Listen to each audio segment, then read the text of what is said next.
Welcome बच्चों, मैं Hindi teacher और कॉन्ग्रेचुलेशन क्लास 5 से 6 में आने के लिए। आज से हम हिंदी शुरू करेंगे। सबसे पहला पार्ट है आपका वह चिड़िया जो। इसमें जो कवि हैं केदारनाथ जी, वो कविता के माध्यम से चिड़िया जो पक्षी हैं उनके स्वभाव के बारे में बता रहे हैं कि किस तरह से चिड़िया ने अपना परिचय दिया है। एक नीले पंखों वाली चिड़िया है, छोटी सी सुंदर सी, और वह अपना परिचय किस प्रकार से देती है। जो चिड़िया का स्वभाव है ना, वो बहुत ही संतोषी चिड़िया है, यानी एकदम शांत प्रिय चिड़िया है। और वो दूध से भरे जूड़ी के दाने बड़े मन से खाती है और बहुत प्रेम से अन्न भी खाती है। और जो बूढ़े बाबा होते हैं ना, उनके लिए वो मधुर और सुंदर सुंदर गीत गाती है। वन बाबा के लिए वन बाबा ये काल्पनिक वो लिया गया है वन बाबा का किरदार। तो जो चिड़िया है वो वन बाबा के लिए मधुर स्वर में गाती है और एकांत में रहकर अपना समय उमंग के साथ बिताना चाहती है। और चौंच से नदी का मोती रूपी जल भरकर ले जाना चाहती है। उसे नदी से बहुत ही ज़्यादा प्यार है। अब इस कविता का जो है हम अर्थ करेंगे। चोंच मारकर दूध भरे जूड़ी के दाने रुचि से रस से खा लेती है।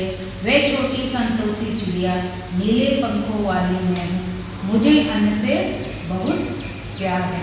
देखो इसमें कुछ वर्ड्स हैं, पहले उनका मीनिंग समझो। जूड़ी, ज्वार बाजरे की बालियाँ। आपने देखा होगा कभी, अगर नहीं भी देखे तो ऊपर जब है ना बाजरे की वो पेड़ होता है, उसमें बाजरे का जो फल ऐसे फल की तरह नहीं लगता, उसमें एक बाली बनती है, उसके अंदर बाजरे के दाने होते हैं। तो ऐसे भी ज्वार के होते हैं। तो ज्वार और बाजरे की बालियाँ। रुचि, रुचि यानी आपकी पसंद की, जैसे ये तो मेरे पसंद की चीज़ है या ये मेरी रुचि की चीज़ है। रस मतलब स्वाद, संतोषी यानी धीरज वाली, अन्न मतलब अनाज। तो अब देखो इनका समझते हैं। नीले पंखों वाली जो चिड़िया है वो देखो क्या कह रही है कि मुझे आधे पके हुए जो जूड़ी के दाने हैं वो दूध में भिगोए खाना बहुत ही अच्छे लगते हैं, वही मेरे लिए पर्याप्त है और मुझे कुछ नहीं चाहिए। उस चिड़िया के पंख नीले रंग के हैं और उसे अनाज से बहुत ज़्यादा प्यार है, अन्न से। अब इसके माध्यम से देखो, चिड़िया के माध्यम से जो कवि अब बताना चाह रहे हैं कि जिस प्रकार चिड़िया को अनाज से प्यार है, उसी प्रकार हमें भी अन्न के प्रति आदर और सत्कार की भावना सीखनी चाहिए, क्योंकि अन्न हमें ताकत देते हैं, जीवन देते हैं और हमें शक्ति प्रदान करते हैं। तो देखो कितना अच्छे से समझाया कवि ने इस कविता के माध्यम से कि जिस प्रकार एक संतोषी चिड़िया नीले पंखों वाली जूड़ी के दाने जो हैं, अनाज के दाने, उनसे इतना प्यार करती है, क्योंकि जो अन्न है वो हमारा पालन पोषण करता है और हमें जीवन देता है। तो हमें भी उस अन्न से का आदर करना चाहिए, उस अन्न से प्यार करना चाहिए। अब देखो दूसरे पैराग्राफ में क्या बता रहे हैं कवि। वह चिड़िया जो कंठ खोलकर बूढ़े वन बाबा की खातिर रस उड़ेल कर गा लेती है, वह छोटी भोली चिड़िया नीले पंखों वाली मैं हूँ, मुझे विजन से बहुत प्यार है। इसके जो थोड़े से टफ वर्ड है वो देखो। कंठ यानी गला, वन यानी जंगल, रस उड़ेल कर बहुत ही मीठे स्वर में यानी मधुर स्वर में गाना। मुँह बोली यानी जिससे आपकी जान पहचान हो, आपकी परिचित हो, उसको कहते हैं मुंह बोला। और विजन यानी एकांत या सुनसान जगह। अब इसके माध्यम से देखो कवि क्या बताना चाहते हैं कि नीले पंखों वाली चिड़िया कहती है कि तेज और मधुर स्वर में गाने वाली मैं चिड़िया हूँ। यानी जो चिड़िया कहती है कि मैं बहुत ही मीठे और तेज स्वर में गाने वाली चिड़िया हूँ। मैं सभी की जानी पहचानी हूँ, चिरपरिचित हूँ मतलब जानी पहचानी हूँ। मेरे सभी गीत बूढ़े वन बाबा के लिए हैं, यानी मैं जितने भी गीत गाती हूँ मीठे स्वर में वो सब वन बाबा को समर्पित हैं। और मैं एकांत में रहना पसंद करती हूँ, यानी शांत प्रिय हूँ मैं, इसलिए मुझे एकांत में रहना अच्छा लगता है। और मेरा स्वभाव जो है वो प्रकृति से प्रेम करने वाला है। मैं प्रकृति को बहुत प्यार करती हूँ, इसीलिए मुझे प्रकृति में एकांत में रहना अच्छा लगता है। और इसके माध्यम से चिड़िया है वो बताना चाहती है कि है ना, प्रकृति से प्यार करो।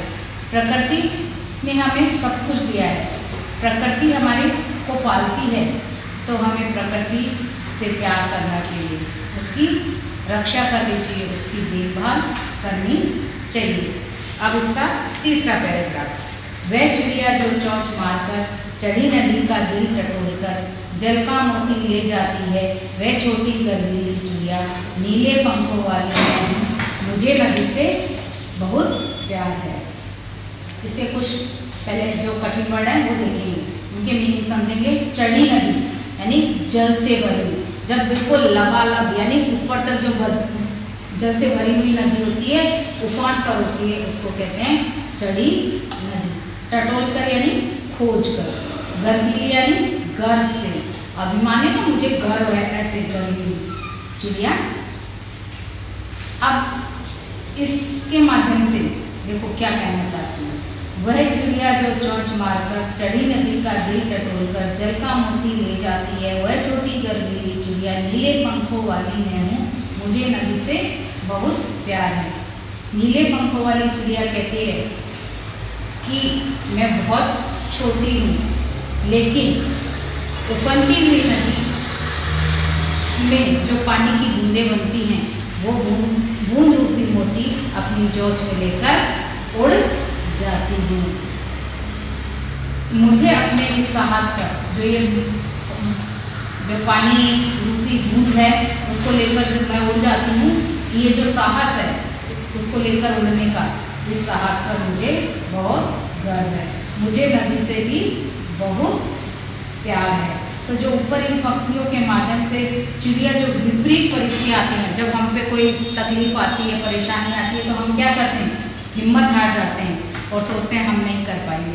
लेकिन देखो चिड़िया यही बताना चाहती है कि जब मैं इतनी छोटी सी चिड़िया उफनती हुई नदी में से चोंच मारकर जल की बूंद ले सकती हूँ, तो आप भी हिम्मत से सारा कार्य कर सकते हैं। हमें विपरीत परिस्थितियों में घबराना नहीं चाहिए, बल्कि इस चिड़िया से प्रेरणा लेकर हमें आगे बढ़ना चाहिए।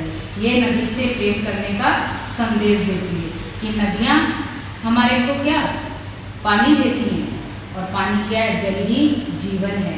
तो हमें नदियों से प्रेम करना चाहिए, क्योंकि नदी सभ्यता को भी विकसित करती हैं, प्राचीन काल से हमारे विकास में सहायक रही हैं और हमें जीवन भी देती हैं। इसलिए इस कविता के माध्यम से जो चिड़िया है वो प्रकृति से प्रेम करने की प्रेरणा देती है, और अन्न नदी जो हमारे सभ्यता के विकास में सहायक रहे हैं और हमें जीवन प्रदान करते हैं, इनका आदर करने का संदेश देती है, इनसे प्यार करने का संदेश देती है। थैंक यू बच्चों।